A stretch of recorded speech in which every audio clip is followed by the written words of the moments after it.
أما بعد فأعوذ بالله من الشيطان الرجيم فلما بلغ معه السعي قال يا بني إني أرى في المنام أني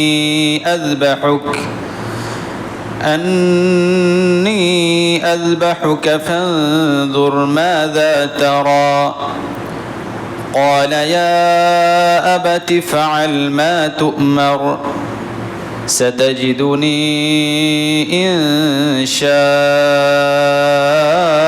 الله من الصابرين فلما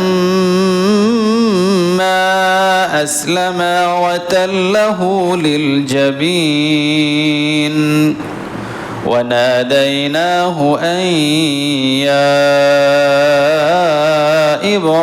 إبراهيم قد صدقت الرؤيا إنا كذلك نجزي المحسنين إن هذا لهو البلاء المبين وفديناه بذبح عظيم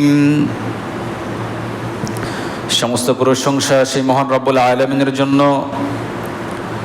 দরুদ ও সালাম বর্ষিত হোক মুহাম্মদুর রাসূলুল্লাহ সাল্লাল্লাহু আলাইহি ওয়াসাল্লামের উপর। আল্লাহুম্মা সাল্লি আলাইহি আল্লাহুম্মা বারিক আলাইহি। আমি সূরা সাফফাত থেকে 102 নম্বর আয়াত থেকে নিয়ে 109 নম্বর আয়াত পর্যন্ত তেলাওয়াত করেছি। আসলে এই আয়াতগুলো থেকে যদি আমরা মনে করি শিক্ষা গ্রহণ করব, আমাদের জন্য এই আয়াতগুলো যথেষ্ট হয়ে দাঁড়াবে।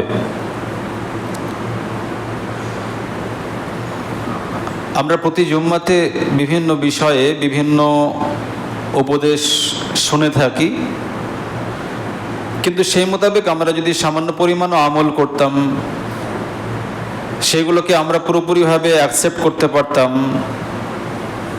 তাহলে আমাদের সমাজের, আমাদের সোসাইটির অনেক উন্নতি ঘটতো। আসলে প্রত্যেকটা বিষয়ে আমরা শুধু শুনি, শোনার পরে সেগুলোকে পুরোপুরিভাবে আমরা প্রত্যাখ্যান করি, অগ্রাহ্য করি। তো আজকে যে আয়াতগুলো তেলাওয়াত করেছি, এই আয়াতগুলো থেকে আমরা প্রত্যেকে শিক্ষা গ্রহণ করার চেষ্টা করব যে ইব্রাহিম আলাইহিস সালাতু ওয়াস সালাম তিনি কিভাবে আল্লাহ তাআলার প্রত্যেকটা বিষয়, প্রত্যেকটা আদেশ তিনি মেনে চলেছিলেন। আমাদের প্রত্যেকের কাছে বড় আমানত স্বরূপ আমাদের কাছে যেটা রয়েছে সেটা হচ্ছে আমার সন্তান, আমার স্ত্রী, আমার পরিবার, এগুলো আমার কাছে মূল্যবান। আমার ধনসম্পদ যাই থাক না কেন, তো ধনসম্পদের মধ্য থেকে আসল ধনসম্পদ হচ্ছে আমার ছেলে মেয়ে, আমার স্ত্রী। ইব্রাহিম আলাইহিস সালাতু ওয়াস সালাম শুধু আল্লাহ তাআলার সন্তুষ্টির জন্য তিনি প্রায় 90 বছরের কাছাকাছি সেই সময় সন্তানের পিতা হতে পেরেছেন। 80 বছর পার হয়ে গেছে, তারপরে তখন তিনি একটা ফুটফুটে সন্তান পেয়েছেন। তো সেই সন্তানকে পর্যন্ত তিনি শুধু আল্লাহ তাআলার সন্তুষ্টির জন্য তিনি উৎসর্গ করতে চেয়েছিলেন। তিনি স্বপ্নে দেখেছিলেন এবং স্বপ্নে দেখার পরে তিনি সেটাকে কুরবানি করার জন্য, জবাই করার জন্য উদ্যত হলেন। তো তারা বুঝতে পেরেছিল যে আল্লাহ তাআলার আদেশের মূল্যটা কত।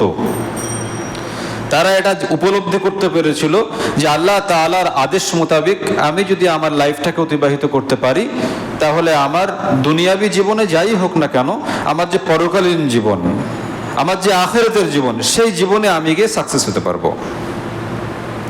যেমন সূরা সাফফাত আল্লাহ তাআলা বলছেন, فلما بلغ معه السعي قال يا بني إني أرى في المنام أني أذبحك فانظر ماذا ترى قال يا أبت فعل ما تؤمر ستجدني إن شاء الله من الصابرين। যখন ইসমাইল আলাইহিস সালাতু ওয়াস সালাম তার আব্বার সঙ্গে চলাফেরা করার বয়সে উপনীত হলেন, মোটামুটি মুফাসসিরিনে কেরামরা অনেক কিছুই ব্যাখ্যা দিচ্ছেন যে তার বয়স হয়তো 12 থেকে 13, আরও অনেকে অনেক কিছু বলেছেন। তো তিনি যখন এই বয়সে এসে পৌঁছলেন,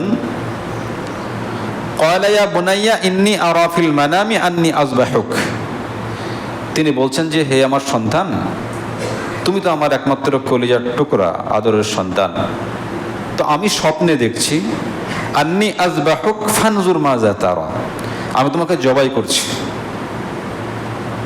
মাজা তারা, তোমার রায় কি বলো, তুমি এই ব্যাপারে কি বলতে চাইছো। তাহলে পিতা তিনি সন্তানকে জবাই করার স্বপ্ন দেখছেন যে আমি আমার সন্তানকে জবাই করছি। আর আপনারা প্রত্যেকে জানেন যে নবী রসুলরা যে স্বপ্ন দেখেন সেই স্বপ্ন হচ্ছে ওয়াহি। নবী রসুলরা যে স্বপ্ন দেখেন, স্বপ্নে যেটাই দেখেন সেটাই হচ্ছে আল্লাহ তাআলার তরফ থেকে তিনি সেটা দেখছেন, সেটা ওয়াহি হয়েছে। আমরা অনেকে স্বপ্ন নিয়ে অনেক কিছু ভেবে বসি, আমরা অনেকে দেখি যে আমার আব্বা মরে গেছে, ভাই মরে গেছে, অমুক মরে গেছে। তো অনেক সময় স্বপ্ন সত্য হয়, কিন্তু প্রত্যেকটা স্বপ্ন সত্য হবে না। অনেক সময় শয়তান আপনাকে পেরেশানি করার জন্য বিভিন্ন রকমের স্বপ্ন দেখায়। আর নবী রাসূলুল্লাহ যে স্বপ্ন দেখেছেন সেটা হচ্ছে ওয়াহি, ওটা আল্লাহ তাআলার তরফ থেকেই হয়। তো ইব্রাহিম আলাইহিস সালাতু ওয়াস সালাম তিনি স্বপ্নে দেখছেন আন্নী আযবাহুক ফানজুর মাজা তারা, বেটা আমি তোমাকে দেখছি যে তোমাকে আমি জবাই করছি, তোমার কি রায়, কি মতামত বলো। তখন সন্তান বলছে ইয়া আবাতি ফাআল মা তুমার, হে আব্বা আপনাকে যে আদেশ করা হয়েছে আপনি সেটাই করুন। সাতাজিদুনি ইনশাআল্লাহু মিনাস সাবিরিন, নিশ্চয় আপনি আমাকে ধৈর্যশীলদের অন্তর্ভুক্ত পাবেন। এটা কে বলছেন? তার প্রিয় সন্তান যার বয়স 12 থেকে 13, আর তার পিতা স্বপ্নে দেখেছেন সেই কথাটা তার পিতাকে সন্তানকে জানালেন। তাহলে যেমন পিতা সন্তানও তেমন, তিনি তার সন্তানকে জবাই করবেন আল্লাহ তাআলার আদেশে, সেই জন্য কোন রকমের দ্বিধাবোধ করেন না, দ্বিধাবোধ করেননি। সন্তানকে জবাই করবেন সেই কথা ব্যক্ত করেছেন তার সন্তানের কাছে। আর সন্তান বলছে যে হে আব্বা আপনি যখন স্বপ্নে দেখেছেন তখন কেন আপনি বিলম্ব করবেন, কেন আপনি সেটাকে অ্যাভয়েড করবেন? অবশ্যই আল্লাহ তাআলার আদেশকে আপনি পালন করুন, আপনি জবাই করুন, আমি অবশ্যই ধৈর্যশীলদের অন্তর্ভুক্ত, ইনশাআল্লাহ আল্লাহ যদি চান আমি ধৈর্যশীলদের অন্তর্ভুক্ত আছি, কোনো সমস্যা নাই, আপনি জবাই করে ফেলুন। ফালাম্মা আসলামা ওয়া তাল্লাহু লিল জাবিন, তারা দুজনে বিষয়টাকে মেনে নিল, আল্লাহ তাআলার কথার আনুগত্য করে নিল। ওয়া তাল্লাহু লিল জাবিন, এবং ইব্রাহিম আলাইহিস সালাতু ওয়াস সালাম তার সন্তানকে জবাই করার জন্য কাত করে শোয়ালেন। আপনারা কেউ পারবেন না? আমি পারবো। তার তো একমাত্র আদরের সন্তান ছিল। এখন আমার যদি 10টা সন্তানও থাকে, আর যদি বলা হয় যে একটা সন্তানকে জবাই করা হোক, আমাদের দ্বারা তো সম্ভব হবে যে একটা সন্তানকে আমি জবাই করে ফেলবো? আর ইব্রাহিম আলাইহিস সালাতু ওয়াস সালাম তিনি দেখছেন যে এটা আল্লাহ তাআলার আদেশ, আমি তো দুনিয়াতে পরীক্ষাই দিতে এসেছি, আমি তো এখানে থাকার জন্য আসিনি। অতএব আল্লাহ তাআলা যে আদেশ করেছেন সেই আদেশ অমান্য করে আমি বসে থাকতে পারি কি করে? সেই মোতাবেক তার সন্তানও তার আব্বাকে জানালেন যে আব্বা আপনি জবাই করুন, আল্লাহ তাআলা আপনাকে আদেশ করেছেন, অবশ্যই আপনি ধৈর্যশীলদের মধ্যে আমাকে পাবেন। তারা দুইজনই আল্লাহ তাআলার বিষয়টা মেনে নিয়ে তার সন্তানকে কাত করে শুইয়ে দিলেন। ফালাম্মা আসলামু ওয়া তাল্লাহু লিল জাবিন ওয়া নাদাইনাহু আইয়া ইব্রাহিম, আল্লাহ তাআলা তখন ডাক দিয়ে বলছেন, আল্লাহ তাআলা তখন ডাক দিলেন হে ইব্রাহিম আলাইহিস সালাতু ওয়াস সালাম, ক্বাদ সাদ্দাক্তার রুয়া, নিশ্চয় তুমি তোমার স্বপ্নকে বাস্তবায়ন করেছো, সত্যে পরিণত করেছো। ইন্না কাযালিকা নাজিজিল মুহসিনিন, অবশ্যই আমি এরকম ভাবে যারা সৎকর্মশীল ব্যক্তি, যারা সৎ মানুষ, যারা মুহসিন, তাদেরকে আমি এরকম ভাবে পরীক্ষা নিয়ে থাকি। ইন্না হাযা লাহুয়াল বালাউল মুবিন, আর এটা আমার তরফ থেকে স্পষ্ট একটা পরীক্ষা ছিল। ওয়া ফাদাইনাহু বিযিবহিন আযীম, আমি ইসমাঈলকে মুক্ত করে নিলাম মহান জবা যোগ্য একটা পশুর বিনিময়ে। মুফাসসিরিন কেরামরা বলছেন আল্লাহ তাআলা জান্নাত থেকে একটা দুম্বা পাঠিয়ে দিয়েছিলেন এবং ইব্রাহিম আলাইহিস সালাতু ওয়াস সালাম তিনি সেই দুম্বাটাকে জবাই করেছিলেন। তিনি সন্তানকে জবাই করতে গিয়েছিলেন, আল্লাহ তাআলা পরীক্ষাতে তিনি পাশ করলেন আর আল্লাহ তাআলা একটা দুম্বা পাঠালেন। সেই দুম্বা দ্বারাতে তিনি আল্লাহ তাআলার যে পরীক্ষা, কঠিন পরীক্ষা, সেই পরীক্ষাতে তিনি সফল হতে পারলেন। ফাদাইনাহু বিযিবহিন আযীম, তিনি এই পরীক্ষাতে যখন পাশ করলেন, তো পাশ করার পরে আল্লাহ তাআলা আমাদের জন্য ওয়া তারাকনা আলাইহি ফিল আখিরিন, পরবর্তীদের জন্য এটা রেখে দিলেন। অর্থাৎ আমরা যে কুরবানি করছি, এই কুরবানিটা হচ্ছে ইব্রাহিম আলাইহিস সালাতু ওয়াস সালামের সুন্নাহ, তখন থেকে এটা চলে আসছে। এখন আপনাদের কাছে আমার প্রশ্ন, ইব্রাহিম আলাইহিস সালাতু ওয়াস সালামের কাছে সবথেকে, পৃথিবীর সবথেকে মূল্যবান জিনিস, সেই জিনিসটা তিনি আল্লাহ তাআলার সন্তুষ্টির জন্য তিনি জবাই করতে গিয়েছিলেন, জবাই করছিলেন। এখন আমরা আমাদের সবথেকে মূল্যবান জিনিস, আমরা পৃথিবীতে আমাদের কাছে যেটা অতি মূল্যবান, যেটার উপর আমার অত্যন্ত মায়া মমতা, সেই জিনিসগুলো কি আমরা আল্লাহ তাআলার সন্তুষ্টির জন্য কোরবানি করতে পারি? সন্তানের কথা ছেড়ে দেন, সন্তানের জন্য আল্লাহ তাআলা আমাদেরকে বলেননি, সন্তানের জন্য আল্লাহ তাআলা বলবেনও না। আপনি হয়তো ব্যবসা বাণিজ্য নিয়ে ব্যস্ত আছেন, খুব বড় ব্যবসায়িক, তো আপনি আল্লাহ তাআলার সন্তুষ্টির জন্য ব্যবসাকে বিসর্জন দিয়ে আল্লাহ ইবাদতবন্দি করতে পারবেন না? আর ইব্রাহিম তো তার সন্তানকে জবাই করতে গিয়েছিলেন, তার সন্তানকে জবাই করছিলেন আল্লাহ তাআলার সন্তুষ্টির জন্য। আর আপনি নিজেকে মুমিন বলে দাবি করেন, নিজেকে ইমানদার এই কথা বলেন, অথচ আপনার ইমানের অবস্থা এমন যে আল্লাহ তাআলার ইবাদত বন্দেগী করবেন, সেই জন্য আপনার ধন সম্পদ ছেড়ে, আপনার ব্যবসা বাণিজ্য ছেড়ে আল্লাহ তাআলার দরবারে এসে মাথাটা নত করবেন, সেই তৌফিক হয় না। আমরা কি প্রকৃত ইমানদার? আমরা যারা কুরবানি করি, আমার তো মনে হয় না যে শতকরা 1% লোকের কুরবানি কবুল হয়। কুরবানি শুধু হিষ্টপুষ্ট পশু জবাই করার নাম কুরবানি নয়, কুরবানি হচ্ছে ত্যাগ, ত্যাগ তিতিক্ষার নাম। যেমন ভাবে ইব্রাহিম আলাইহিস সালাতু ওয়াস সালাম ত্যাগ করেছিলেন, সেই ত্যাগ আমাদের মধ্যে আছে। আমরা তো প্রত্যেকটা বিষয়ে পরিবারকে সন্তুষ্ট করার জন্য পরিবারের পরামর্শ নিই। যদিও আমি এমন কোনো কাজ করি সেটা ইসলাম বিরোধী হলেও আমি পরিবারকে সন্তুষ্ট করার জন্য আমি সেই ইসলাম বিরোধী কাজটাই করি। এখন দাড়ি রাখতে হবে না সেই ব্যাপারে আমার স্ত্রী সন্তুষ্ট কিনা সেটাও আমি জিজ্ঞাসা করে নিই। আমার স্ত্রী যদি অসন্তুষ্ট হয় তাহলে আমি দাড়িটাকে কেটে ফেলে দিই। কেন? আমার স্ত্রী অসন্তুষ্ট। আমি ইসলামের কোনো কাজ করে বসবো, তো সেই কাজ করার জন্য আমার ছেলে মেয়ে, আমার স্ত্রী পুত্র তারা সন্তুষ্ট কিনা সেটা আমি জেনে নিই, তারপরে সেই ইসলামের কাজটা আমি করি। আর ইব্রাহিম আলাইহিস সালাতু ওয়াস সালাম তিনি কারো কোনো পরামর্শ নেননি, সন্তানকে জিজ্ঞাসা করছেন, বেটা তোমাকে জবাই করছি, তুমি কি বলছো তাই বলো। তো বেটা বলছে যে আপনি স্বপ্নে দেখেছেন, আপনি নবী, আপনার স্বপ্ন তো বাস্তবায়ন করতে হবে, করুন তাড়াতাড়ি, অবশ্যই আমি ধৈর্যশীলদের মধ্যে আছি, কোনো সমস্যা হবে না। আপনার ইমান যতক্ষণ পর্যন্ত এই ইব্রাহিম আলাইহিস সালাতু ওয়াস সালামের মতো মজবুত করতে না পারবেন, আপনি ইব্রাহিম আলাইহিস সালাতু ওয়াস সালামের মতো অনুসরণ করতে না পারবেন ইসলামের প্রত্যেকটা বিষয়ে, ততদিন পর্যন্ত আপনি নিজেকে ইমানদার বলে দাবি করতে পারবেন না এবং আপনার এই কোরবানি বাস্তবায়িত হবে না। আমরা এমন মুসলমান যে কোরবানি করার জন্য, যে মৌলভী সাহেব আমি তো এই কোরবানি করছি, তো গরুর কান কাটা, গরুটার রোগা, গরুটার এই সমস্যা আছে, তারপরে গরুটার কালার খুব একটা ভালো না, কোরবানি হবে কি না। বরং প্রশ্ন এটা করা উচিত ছিল যে আমি প্রতিদিন আল্লাহ তাআলার 5 বার যে ডাক আসে, হাইয়া আলাস সালাহ, হাইয়া আলাল ফালাহ, নামাজের জন্য এসো, পরিত্রাণের জন্য এসো, তা আমি প্রতিদিন 5 বার আল্লাহ তাআলার এই কথাটাকে অহংকার করে অমান্য করি, কোনোদিন নামাজ পড়ি না। তো আমি তো বেনামাজি, নামাজ পড়ি না, তো আমার কোরবানি কি হবে মৌলভী সাহেব? এই কথা জিজ্ঞাসা করে না, শুধু জিজ্ঞাসা করে কান ফুটো আছে, রং খারাপ, এই কথা জিজ্ঞাসা করে। আরে ভাই, আপনার তো প্রথমত এসে জিজ্ঞাসা করাই উচিত ছিল যে আমি হচ্ছে পাক্কা বেনামাজি, 5 বার আল্লাহ তাআলার প্রত্যেকটা ডাককে আমি অমান্য করি।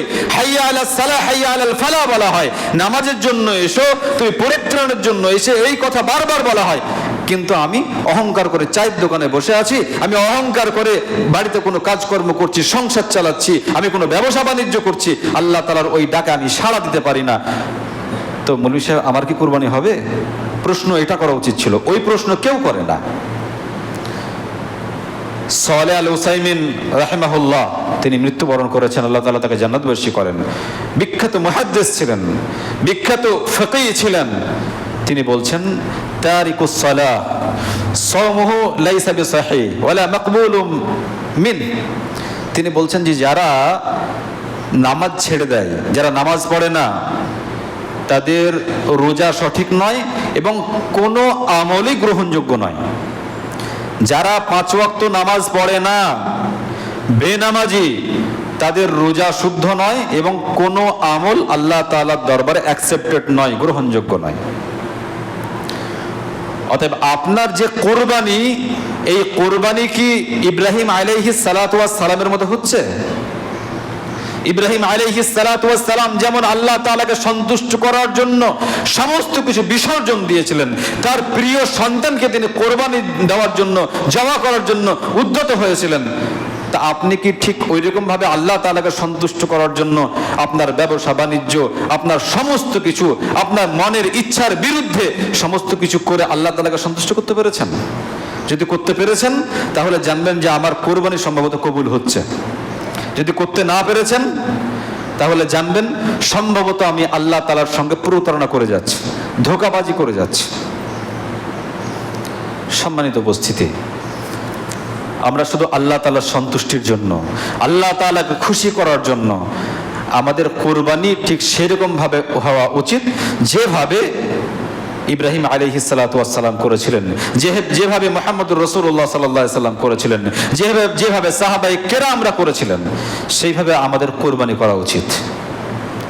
আপনি আপনার লাইফে যত বদমাশি করেছেন, আপনার লাইফে আপনি যত রকমের ইতরামি করেছেন, আপনি ভাবুন যে আমি এই কোরবানির মাধ্যমে যত রকমের বদমাশি, যত রকমের শয়তানি যা করেছি, সমস্ত কিছু আজকে আমি জবাই করে ফেললাম।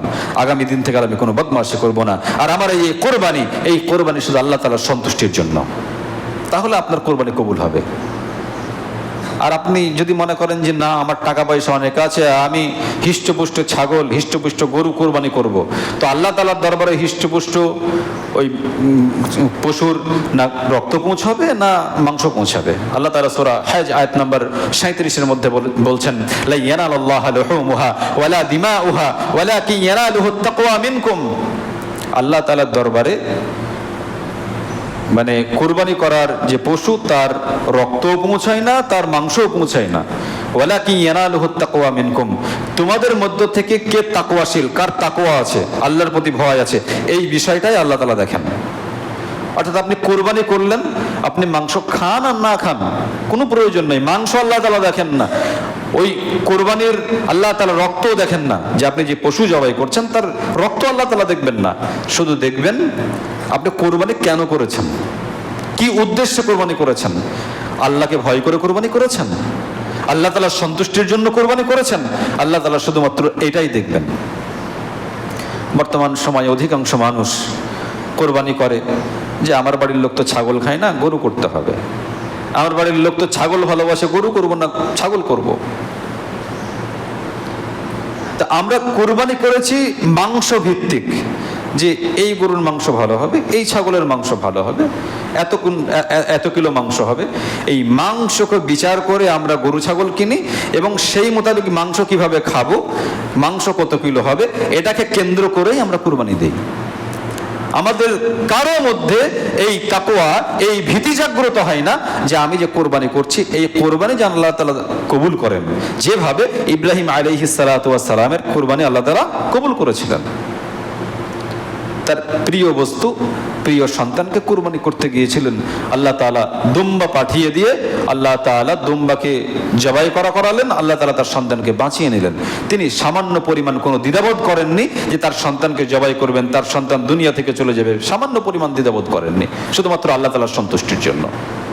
সম্মানিত উপস্থিতি, আমাদের মাঝে অনেক মানুষ এমন আছে সারা জীবন হারাম খেয়ে আসছে, মানুষের মাল মেরে খাচ্ছে, বিভিন্ন রকমভাবে মানুষের প্রতি জুলুম অত্যাচার করছে, অনেক কিছু করছেন। এবার আপনি কোরবানিও করছেন, তাহলে ওই কোরবানি শুধুমাত্র মাংস খাওয়ার জন্য হবে। যদি মনে করেন যে আমি জুলুম অত্যাচার যাই করি না কেন, যাই করছি, কিন্তু আমি কোরবানি করছি, এই কোরবানি যেহেতু পশুটা হৃষ্টপুষ্ট আল্লাহ তাআলা কবুল করবেন, আপনার এই ধারণা ভুল। আল্লাহ তাআলার দরবারে ওই পশুর না মাংস যাবে, না রক্ত যাবে, না আপনার কোরবানি কবুল হবে। আপনি এখনো পর্যন্ত তাকওয়াশীল হতে পারেননি। আপনার কোরবানি তখন কবুল হবে যখন আপনি প্রকৃতপক্ষে আল্লাহ তাআলাকে সন্তুষ্ট করার জন্য আপনার লাইফের যত রকমের ইতরামি, বদমাশি, জুলুম, অত্যাচার সমস্ত কিছুকে কোরবানি করতে পারবেন। আর আল্লাহ তাআলার সন্তুষ্টির জন্য আপনি পশুর গলাতে আপনি ছুরি চালাতে পারবেন, তখন আল্লাহ তাআলার কাছে আপনার এই কোরবানি কবুল হবে।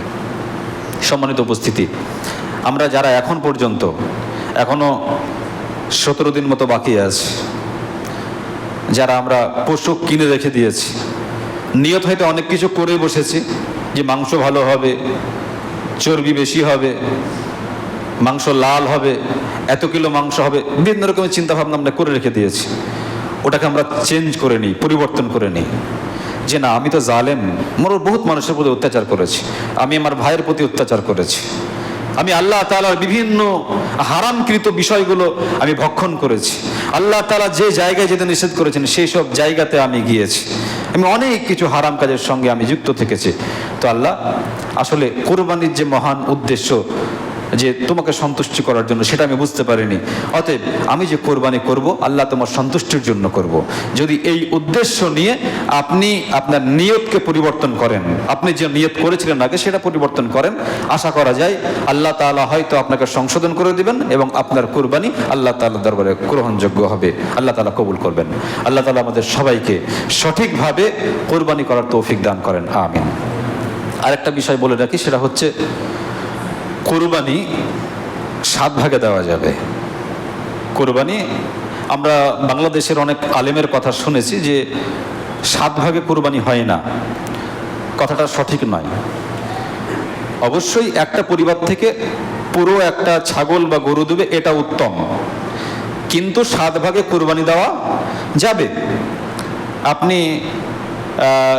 আপনার পরিবারে 5 জন ব্যক্তি আছেন, 5টা ভাই আছেন, তো একটা গরু যদি হয় তো 5টা ভাইয়ে আপনি কোরবানি দিতে পারবেন। মানে 7 জন পর্যন্ত পূজাতে হবে এমনটি না, আপনি 7 জন মিলেও দিতে পারেন, মানে 1 থেকে 7 পর্যন্ত।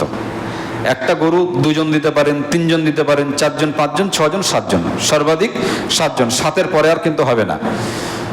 তো কোরবানি 7 জন পর্যন্ত দিতে পারবেন। আর আরেকটা বিষয় হচ্ছে, আমরা অনেকে কোরবানির দিনে সকালবেলাতে কোরবানির পশুগুলোকে ভালোভাবে গোসল করিয়ে দিই, এই কাজটা ঠিক নয়। অনেকে মনে করেন যে না, গোসল করাতে হয় শ্যাম্পু দিয়ে, সাবান দিয়ে। যদি নোংরা লেগে থাকে তাহলে কোরবানির কয়েকদিন আগে আপনি পরিষ্কার করে দিতে পারেন, কিন্তু কোরবানির দিন সকালে সবাই মিলে শ্যাম্পু সাবান দিয়ে কোরবানির পশুকে গোসল করিয়ে দেওয়া, এটা এক ধরনের বিদআত। অতএব এইসব বিষয় থেকে আমাদেরকে সতর্ক সাবধান থাকতে হবে। যাই হোক, আমরা প্রত্যেকে ইনশাআল্লাহ কোরবানির যে বিষয়গুলো শুনলাম, আমরা এই বিষয়গুলো আমল করার চেষ্টা করব এবং আমরা প্রত্যেকে ইনশাআল্লাহ কোরবানি আল্লাহ তাআলার সন্তুষ্টির জন্য করব। এবং আমরা কোরবানি এই জন্যই করব যে আমার কোরবানির মাধ্যমে আমি যেন জান্নাত অর্জন করতে পারি। আমাদের উদ্দেশ্য যেন প্রত্যেকের এরকম হয়, আল্লাহ তাআলা তৌফিক দান করেন। আমরা অনেকেই মৃত ব্যক্তির জন্য কোরবানি করি, তো মৃত ব্যক্তির জন্য কোরবানি করা এটা সঠিক নয়। মৃত ব্যক্তির নামে কোরবানি করা এটা সঠিক নয়। তবে কিছু আলেম বলেছেন, একান্ত যদি কেউ করেই বসে, মন মানছে না, করছে, তাহলে সেই মাংস সমস্ত বিলি বন্টন করে দিতে হবে। তবে মৃত ব্যক্তির নামে আমরা কোরবানি করার চেষ্টা করব না, যেহেতু সুন্নাহ দ্বারা প্রমাণিত নয়। আর যদি কেউ নাছড় বান্দা, টাকা পয়সা অনেক আছে, করবেন জিদ করে, যদি করেন তাহলে মাংস সমস্ত বিলি বন্টন করে দিতে হবে। আশা করি বিষয়গুলো বোঝাতে পেরেছি।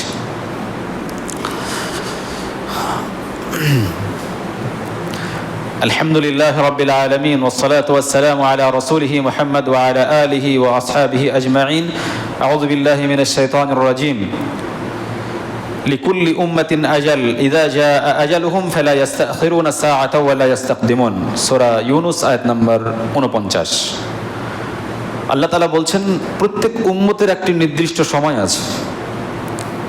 ইযা জাআ আজালুহুম, যখন সেই নির্দিষ্ট সময় এসে উপস্থিত হবে, ফালা ইস্তাখিরুনা সাআতাও ওয়া লা ইস্তাকদিমুন, তখন একটা মুহূর্তের জন্য সেই সময়কে না আগে করা যাবে না পরে করা যাবে। আল্লাহ তাআলা বলছেন প্রত্যেক ব্যক্তির জন্য আল্লাহ তাআলা একটি সময় বেঁধে দিয়েছেন যে এই উম্মত এই সময়ে দুনিয়া থেকে যাবে। তো আল্লাহ তাআলা বলছেন সেই সময়ের আগেও যাবে না পরেও যাবে না। এখন আমি বক্তব্য দিচ্ছি, আমার ভাগ্যে কতটুকু রুজি আছে। যদি আমার ভাগ্যে রুজি না থাকে, একটা দানাও যদি লেখা না থাকে, তাহলে বক্তব্য দেওয়ার পরে খাওয়ার আগেই আমি মৃত্যুবরণ করব। তার মানে আমার ভাগ্যে ওই রুজি লিপিবদ্ধ করা নেই। আর আমার ভাগ্যে যদি রুজি লিপিবদ্ধ করা থাকে যে আমি 100 গ্রাম 200 গ্রাম আমি খাবার খাবো, ওটা আমার ভাগ্যে লিপিবদ্ধ করা আছে, ওটা আমি খাবো, তারপরে দুনিয়া থেকে যাব, তার আগে যাব না। তো আল্লাহ তাআলা বলছেন লিকুল্লি উম্মাতিন আজাল, প্রত্যেক উম্মতের একটি নির্দিষ্ট সময় আছে। ইযা জাআ আজালুহুম, যখন সেই নির্দিষ্ট সময় এসে উপস্থিত হবে, ফালা ইস্তাখিরুনা সাআতাও ওয়া লা ইস্তাকদিমুন, তখন সেই সময়কে মুহূর্তের জন্য না আগে করা যাবে না পরে করা যাবে। আল্লাহ তাআলা সূরা লুকমানের মধ্যে বলছেন ওয়া মা তাদরি নাফসুম মাযা তাকসিবু গাদা ওয়া মা তাদরি নাফসুম বিআইয়ি আরদিন তামুত। কেউ জানে না, ওয়া মা তাদরি নাফসুম মাযা তাকসিবু গাদা, আগামী কাল সে কি অর্জন করবে। কোন নাফস, কোন ব্যক্তি জানে না আগামী কাল সে কি অর্জন করবে, কেউ জানে না।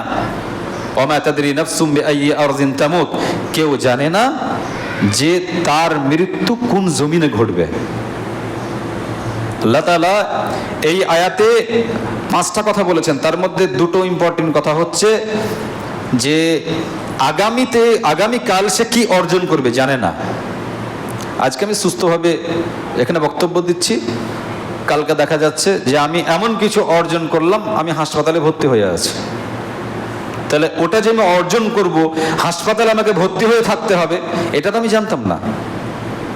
রাস্তায় কেউ চলতে চলতে অ্যাক্সিডেন্ট করলো, অ্যাক্সিডেন্ট করে সে কোনো ডাক্তার মানে নার্সিংহোমে গিয়ে ভর্তি আছে, সে জানতো না যে আমি এই অ্যাক্সিডেন্ট করার পরে নার্সিংহোমে আমি ভর্তি থাকবো। তাহলে কোনো নাফস জানে না, কোনো ব্যক্তি জানে না যে আগামীতে আমি কি অর্জন করব, আগামীকাল কি হতে চলেছে, এটা আমি জানি না, কোনো ব্যক্তি জানে না। ওয়া মা তাদরি নাফসুম বিআইয়ি আরদিন তামুত, কেউ জানে না তোমাদের মধ্য থেকে যে জমিনের কোন জায়গায় তার মৃত্যু ঘটবে। সম্মানিত উপস্থিতি, আমরা অনেক ব্যক্তি অনেক সময় শিরিক করে বসে। কিরকম ভাবে? আমি চলতে চলতে এমন জায়গায় গিয়ে অ্যাক্সিডেন্ট করলাম যে আমি হয়তো সেই জায়গা যাচ্ছিলাম, আমার স্ত্রী বাধা প্রদান করেছে যে না আজকে যেতে হবে না, ওটা কালকে করবা। আমি বলছি না আজকে করতে হবে, আমি জিদ করে চলে গেলাম, মৃত্যুবরণ করলাম। এখন আমার স্ত্রী বলছে যে আমার কথা যদি শুনতো তাহলে আজকে মরতে হতো না। এটা হচ্ছে শিরক। অর্থাৎ কারো মৃত্যু হয়ে যাওয়ার পরে কোন রকম ভাবেই এই কথা বলা যাবে না যে আমি কেন বাধা প্রদান করতে পারলাম না, আমি নিষেধ করলাম কেন শুনলো না, যদি আমি বাধা প্রদান করতে পারতাম, যদি আমার নিষেধ শুনে নিত তাহলে ও মৃত্যুবরণ করতো না। এই কথা বলা যাবে না, কারণ মৃত্যু নির্ধারিত। মৃত্যু নির্ধারিত, কখন মৃত্যু হবে আল্লাহ ভালো জানেন, কেউ জানে না। মুহাম্মদ রাসূলুল্লাহ সাল্লাল্লাহু আলাইহি ওয়াসাল্লাম বলেছেন ইযা আরাদাল্লাহ কবজা আবদিন বিআরদিন জাআলা লাহু ফিহা হাজা, আল্লাহ তাআলা যখন ইচ্ছা করেন কোন বান্দার জমিনের কোন প্রান্তে মৃত্যু ঘটাবেন, কোন জায়গায় মৃত্যু ঘটাবেন, তো কোন কাজে তাকে সেই জায়গাতে আল্লাহ তাআলা নিয়ে যাবেন আর সেখানেই সে মরবে। তার সেখানে মরার বা যাওয়ার কোনো কথাই ছিল না, কিন্তু মৃত্যু যেহেতু সেখানে ঘটবে সেখানেই সে গিয়ে পৌঁছিয়ে যাবে আর সেখানেই তার মরণ হবে। মৃত্যু নির্ধারিত, জায়গা নির্ধারিত। অতএব কোনো ব্যক্তির এটা বলা উচিত নয়, এটা বলা জায়েজ নয় যে যদি ওই জায়গা না যেত তাহলে মরতো না, এটা বলা হারাম। সম্মানিত উপস্থিতি, আজ থেকে 10 দিনের মধ্যে আমার জানা মতে 4 থেকে 5 জন যুবক ব্যক্তি দুনিয়া থেকে চলে গেছে। গত সোমবারের দিনে আমি যখন কলকাতা মিটা বুরুজে পড়াশোনা করতাম, তো আমার সঙ্গে একজন ছেলে পড়াশোনা করতো, আমার থেকে উঁচু ক্লাস, আমার থেকে 2-1 বছর বড় হবে, 2-1 বছরের বয়স হয়তো 33-34 হবে। একজন ভালো আলেম, এশার নামাজ পড়ে তিনি ঘুমিয়েছেন। ওর আব্বা ফজরের নামাজের জন্য ডাকতে যাচ্ছে, তো তিনি সারা জীবনের জন্যই ঘুমিয়ে গেছেন। ওর পরিবারের কেউ জানতো না যে ওই ছেলেটা আর ফজরের নামাজ পড়তে পারবে না। তার কদিন আগে আরেকজন বড় আলেম, তিনি মধ্যবয়সী, তিনিও দুনিয়া থেকে চলে গেলেন। কিছুদিন আগেই একজন যুবকের জানাজা পড়ালাম, বয়স 30 থেকে হয়তো 32 হবে। তারপর আবার গত শুক্রবার, এখনো হয়তো মৃত্যুবরণ করেনি, একজন 19 থেকে 20 বছরের ছেলে, যার জন্য দোয়া করার কথা বলেছিলাম গত শুক্রবারে, সেই ছেলেটা গাছ থেকে পড়ে সেও দুনিয়া থেকে চলে গেছে। কারো জানা ছিল এদের জন্য যে এরা দুনিয়া থেকে এরকমভাবে চলে যাবে? আমার আফসোস লাগে ওই জায়গাতে যে হাজার হাজার যুবক এরকমভাবে দুনিয়া থেকে চলে যাচ্ছে। এক একটা যুবক মরে গিয়ে আমাদেরকে শিক্ষা দিয়ে যাচ্ছে যে হে যুবক, আমি তো একজন যুবক, তো আমাকে দেখে তুমি শিখো। আমি হয়তো ইসলামের কাজ করতে পারিনি, হয়তো আল্লাহ তাআলাকে সন্তুষ্ট করতে পারিনি, তা তুমি আমার মতন হইও না, তুমি আল্লাহ তাআলাকে সন্তুষ্ট করেই আল্লাহর সঙ্গে সাক্ষাৎ করো। কত যুবক আছে যারা ওই যুবকদের জানাজা পড়ে, জানাজা পড়ার পরে সেই সব যুবকরা আবার বেনামাজি হয়েই থেকে যায়। ওইসব যুবকদের জন্য আমার আফসোস হয়, হে যুবক, তোমাকে কিসে নামাজ থেকে দূরে রেখেছে, কিসে আল্লাহর স্মরণ থেকে তোমাকে দূরে রেখেছে? তুমি তো এগুলো বারবার দেখছো, তুমি তো জানাজা পড়ে আসছো, একবারও কি তোমার মনের মধ্যে এই ভয় জাগ্রত হয় না যে ওই যুবকের মতো আমাকে দুনিয়া থেকে একদিন চলে যেতে হবে, হয়তো এর পরের টিকিট আমার আছে? এই ভয় কি তোমার মধ্যে জাগ্রত হয় না? তুমি তো অহংকার করে তোমার লাইফটাকে শেষ করছো। কোন সময় আল্লাহ তাআলার ডাকে তোমাকে দুনিয়া থেকে চলে যেতে হবে। মুহাম্মদুর রাসূলুল্লাহ সাল্লাল্লাহু আলাইহি ওয়াসাল্লাম ইবনে উমারের শরীরে তিনি হাত রেখে বলছেন, কুন ফিদ দুনিয়া কান্নাকা গরীব আও আবিরু সাবিল ওয়া উদ্দা নাফসাকা মিন আহলিল কুবুর। হে ওমর, তুমি দুনিয়াতে একজন অপরিচিত ব্যক্তির মতো জীবনযাপন করো। তুমি ভাবো আমি একজন মুসাফির, আমি এখানে সফর করতে এসেছি, আর তুমি ভাবো যে আমি একজন কবরবাসী, আমি কবরে চলে এসেছি। কারণ নিশ্চিতভাবে তোমার যখন জন্ম হয়েছে কবরে তোমাকে আসতেই হবে। সব থেকে বড় ভবিষ্যৎ হচ্ছে আমাকে মৃত্যুবরণ করতে হবে, আমাকে দুনিয়াতে বেঁচে উপার্জন করতে হবে, এটা ভবিষ্যৎ না। বড় ভবিষ্যৎ, আসল ভবিষ্যৎ, সত্য ভবিষ্যৎ যেটা, সেটা হচ্ছে আপনাকে মরতে হবে। তো মরতে আপনাকে হবে, কবরে আপনাকে যেতে হবে, এটাই আপনার ভবিষ্যৎ। তো আপনি একবার ভাববেন না? আপনি একবার চিন্তা করবেন না? আপনি আল্লাহ তাআলার সমস্ত কিছু থেকে, ইবাদত বন্দিগি থেকে, আল্লাহ তাআলার কথা থেকে আপনি নিজেকে গাফিল রাখতে পারেন কি করে? ইবনে ওমর রাদিয়াল্লাহু আনহু তিনি বলতেন, ইদা আমসাইতা ফালা তানতাযিরিস সাবাহ ওয়া ইদা আসবাহতা ফালা তানতাযিরিল মাসা ওয়া খুয মিন সিহহাতিকা লিমারাদিকা ওয়া মিন হায়াতিকা লিমাউতিক। তুমি যখন সন্ধ্যাবেলায় বেঁচে আছো, একবারও এই কথা চিন্তা করবে না যে সকালে আমি বেঁচে থাকবো, সকালে আমি জাগ্রত হব, আমি যখন ঘুমিয়ে যাব তো সকালে আবার আমাকে জাগাবে, এটা খবরদার ভাববে না।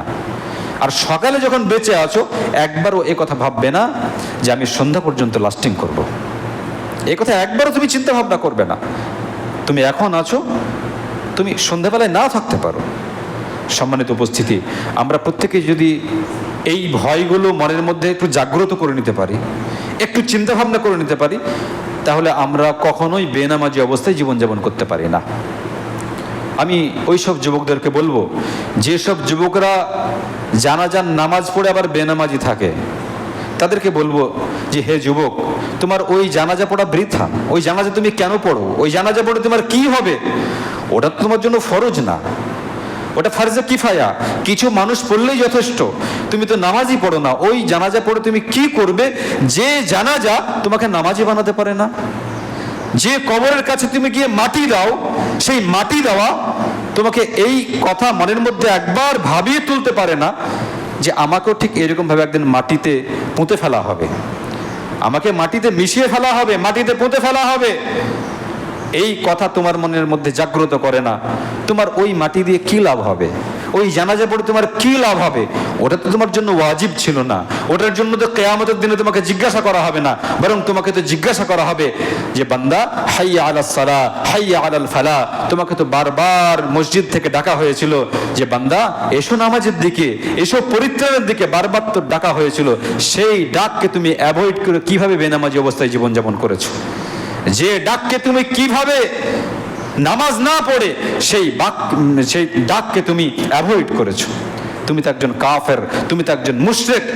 সৌদির যে ওলামা কমিটি তারা তো স্পষ্টভাবে বলে দিয়েছেন, আগেও তো আপনাদেরকে শুনিয়েছি। অতএব অহংকারী অবস্থায় জীবনযাপন করেন না। সব থেকে বড় অহংকার হচ্ছে আল্লাহ তাআলার ডাক শুনে আপনি বেনামাজ অবস্থায় জীবনযাপন করছেন, এটা সব থেকে বড় অহংকার। আপনি আল্লাহ তাআলা জমিনে থাকবেন, আল্লাহ তাআলার দেওয়া সমস্ত কিছু খাবেন। এখন সব থেকে বড় নিয়ামত হচ্ছে লিচি, তারপরে আপনার আম, এসবগুলো আল্লাহ তাআলার বড় নিয়ামত। এগুলো ভক্ষণ করেন, কোন লজ্জায় ভক্ষণ করেন? আল্লাহ তাআলার দেওয়া ফল ফ্রুট আপনি খান, অথচ আপনি তার দরবারে গিয়ে মাথা নত করেন না, তার ডাককে আপনি অ্যাভয়েড করেন। আপনি সব থেকে বড় অহংকারী। সম্মানিত উপস্থিতি, যারা অহংকার করে এখনো জীবনযাপন করে আর শুধু জানাজা পড়তে যায়, তাদেরকে বলবো যে ভাই 5 ওয়াক্তের নামাজি হয়ে যাও, এরপরে তোমারও ডাক আসতে পারে। তুমি ভাবছো যে আমি বয়সকালে মরবো, কিন্তু তোমার ডাক হয়তো ওই যৌবনকালেই চলে আসতে পারে, যেমন ভাবে বিগত দিনে অনেক যুবক চলে গেছে। আল্লাহ তাআলা আমাদের সবাইকে 5 ওয়াক্তের নামাজি বানিয়ে দেন, আমিন। আল্লাহ তাআলা আমাদের সবাইকে অহংকারী জীবনযাপন থেকে মুক্ত করুন, আমিন। আমরা প্রত্যেকেই যেন আল্লাহ তাআলার দরবারে সেইভাবে উপস্থিত হতে পারি যেভাবে উপস্থিত হলে আল্লাহ তাআলা আমাদেরকে ক্ষমা করে দিয়ে জান্নাতে আল্লাহ তাআলা দাখিল করে দিবেন। আল্লাহ তাআলা সেই তৌফিক দান করেন, আমিন। এখান থেকে সংক্ষিপ্ত বক্তব্য শেষ করছি। আকুলু কাউলি হাদা আস্তাগফিরুল্লাহ লি ওয়া লাকুম ওয়া লিসাইরিল মুসলিমিন। আসসালামু আলাইকুম ওয়া রাহমাতুল্লাহ ওয়া বারাকাতুহু।